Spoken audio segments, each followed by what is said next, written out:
back to another video on Sports. And man, I love TNA. Another great episode of Impact. They've been putting on bangers consistently. The last pay was great. The last three episodes, really this entire Impact, it's been good shows. And to get into the recap of what happened on this show, well, I'm recording this close to 12, so you'll probably be seeing this in the morning. But to start off the show, it was a fatal four-way tag team match between the Rascals, First Class, Laredo Kid in the system featuring Eddie Edwards and Brian Myers. Now, Laredo Kid was supposed to team with his partner Octagon Jr., they're the Aztec Warriors, but Octagon Jr. was attacked pre-match by the system, take him out of the equation, so Laredo Kid decided to go at it on his own. This was a pretty good match, but there was a few spots that there was a few bad spots in the match. It didn't necessarily make it worse, but this was a number one contenders match to determine who will be facing Ryan and Nick Nemeth at Against All Lives on June 6th. The paper, which man is coming up fast. But yeah, TNA have another pay-per-view coming up soon. You had the assist Laredo Kid. He was excited to get his hands on the system. Obviously, them taking out his partner, so he can wait to get his hands on them. He was able to do that early. Alicia Edwards was sent to the back early on into the matchup. She got caught interfering, even though it's a no DQ match, despite only two guys being able to be legal at the time. Really never understood the logic between fatal four-way tag team matches in wrestling, but it is what it is. It was one really bad spot where Laredo Kid missed his cue because Casey Navarre had him pinned and he was just kind of sitting on him. Then he had to get up because Laredo Kid missed his cue. Casey Navarre, he didn't kick out of that spot. Casey Navarre had to get up because he forgot to kick. Laredo Kid forgot to kick out on his cue. And but yeah, and then there was another spot in that match. I forgot what it was, but it was Trey Miguel. He did a dive and he ended up watching that. It wasn't super bad, but it was a botch at the end of the day. The Rascals did end up getting the win, and they're going to be facing the Miller brothers that Against All Odds. It was a good match. Just had a few botches in it, but it's, like I said, it was a good match. Then the Nemo State cut a promo after where they had a backstage segment. It was like they feeling good and they're going to remain champions for forever. I don't see them losing to the Rascals. I mean, they could, but I don't know because they just won. Like they really don't have any momentum right now because they was doing stuff against Mustafa Ali team with Ace Austin. So they thrown, and I think they lost at yeah they lost at the pay-per-view too. So they don't really have no momentum aside from this random number one contenders match they put together. But it is what it is. Then Mike Santana backstage, he attacked First Class. AJ Francis and Casey Navarre have been getting into arguments lately, seeming like they're finna split up soon.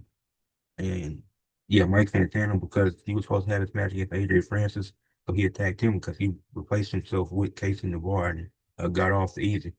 So yeah, but I like that out of Mike. But Mike Santana got a lot of his plate. So on NXT, don't be surprised if you see AJ Francis come up there and cost him. Then they actually run AJ Francis and Mike Santana at some point. Because that's a very real possibility. And I wouldn't mind seeing the match. I think AJ Francis, I think he's improved since going to TNA. I think it's been good for his career. Uh, and it, oh, there's two new knockouts in NXT. Harley Hudson and Myla Grace. The promo was solid. Definitely, I like Myla Grace. Like nothing against Harley Hudson, because her look is actually Harley Hudson's look is actually very intriguing. Like it's not a normal look with the pink hair and stuff like that. So I'm definitely have to tune in. They had a match on Explosion. I definitely got to check that out. But that's the match. That's the story of how they became tag team partners. Lamala Grace, I like her promos. They kind of remind me of like the witch from Fear Street. If y'all seen that series on Netflix, and that's one of my favorite series, favorite horror movie series in general. So she kind of remind me of that, the way she talk. The witch was Sarah Fear. She kind of remind me of that, and I like that.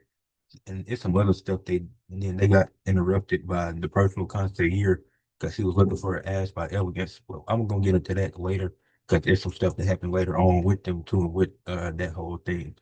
Then Racine had a match against Mustafa Ali. Obviously, this was the last match that they were gonna have against each other to finish their feud off. Mustafa Ali ended up getting the win. Match was solid, but the important stuff happened after the match when they attacked him.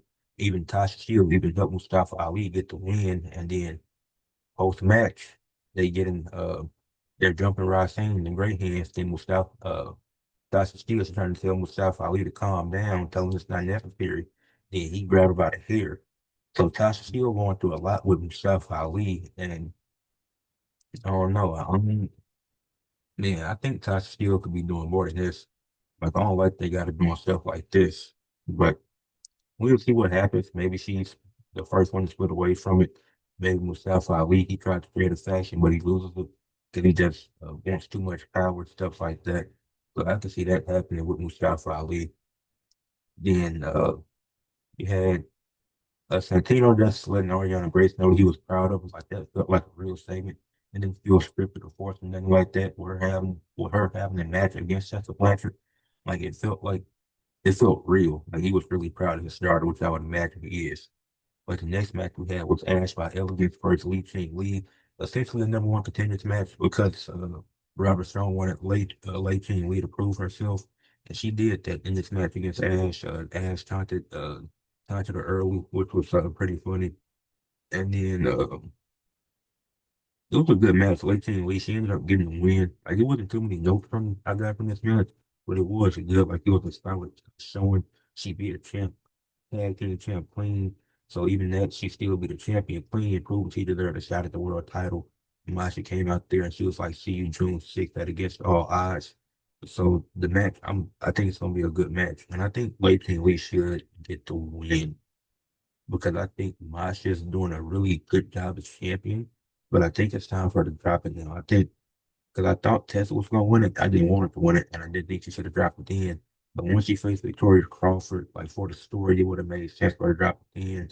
But now she's facing Lei King Lee, and she has good momentum. This would be the perfect time to put the title on her and have Masha do some other stuff, and she can get the title back.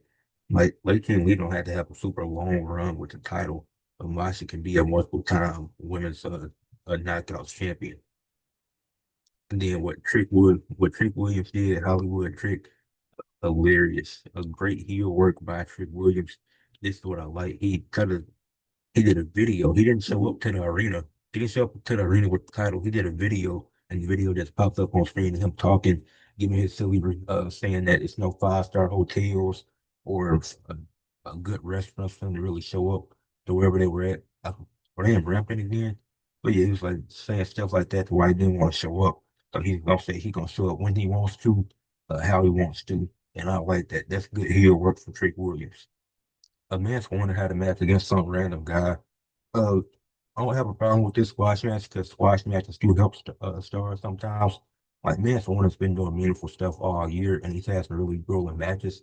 And he might be hurt from some of them, so I know he has been hurt.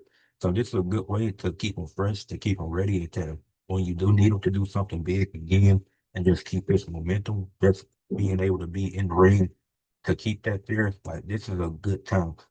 Like this is not a squash matchup. Vince Warner, he's some new guy who's just coming back from injury. No, he's been doing meaningful stuff this year, and he needs a bit of a break, but he wants to stay fresh because he wants to be next in line for the international title. So this is a great way to keep him on TV.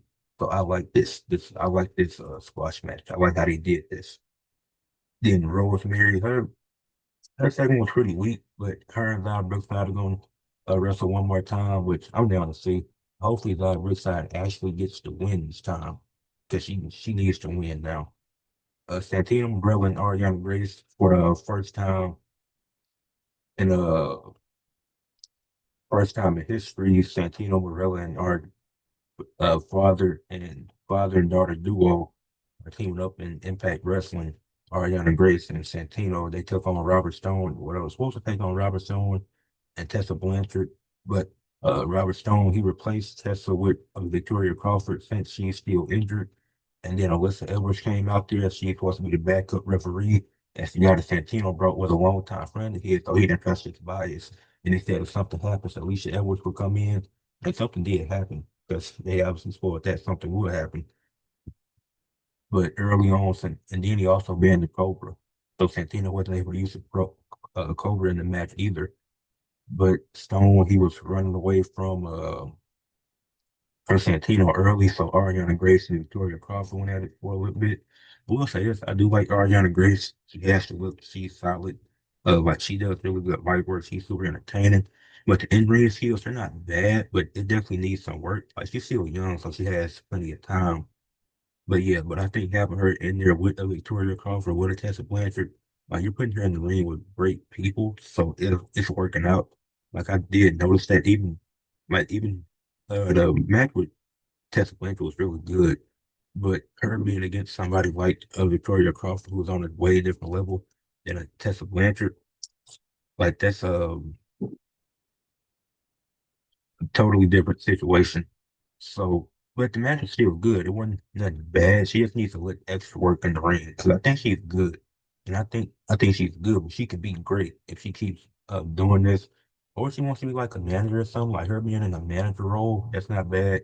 I mean, super sidetracked. Uh, I can make a whole video about that. But back to the match. But it was now the punches with Ariana Grace, the camera angles were bad on this because it made it because you could tell she wasn't actually punching Victoria Crawford. She tried to do her best to sell it, but it was like, this is pretty bad. And that's really on the cameraman because I didn't want to see that ankle. But yeah, it was a solid match. But the way it ended was kind of convoluted. Like I didn't like how the match ended with the Robert Stone pulling the refs out the ring, then him pulling Santino to the side like he did it, then the ref getting knocked out, Alicia Edwards coming in and Robert Stone pinning what's uh Ariana Grace.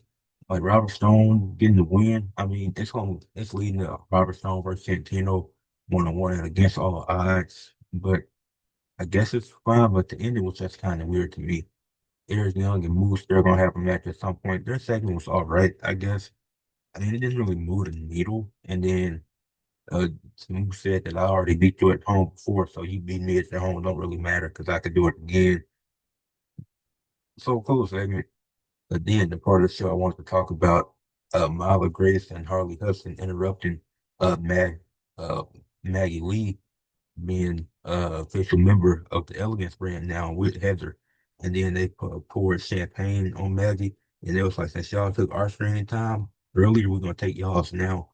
So I like this. They're next in line for the tag title. She signed two new women, bring them to the tag picture. Like, I like that. Well, they didn't sign four new women because they just got Victoria Crawford and Indy Hartwell not too long ago. But they signed two more women to add to the tag team division. So TNA, they got the funds right now. They're signing people. What Kurt Angle say back to Sami Zayn a few years back?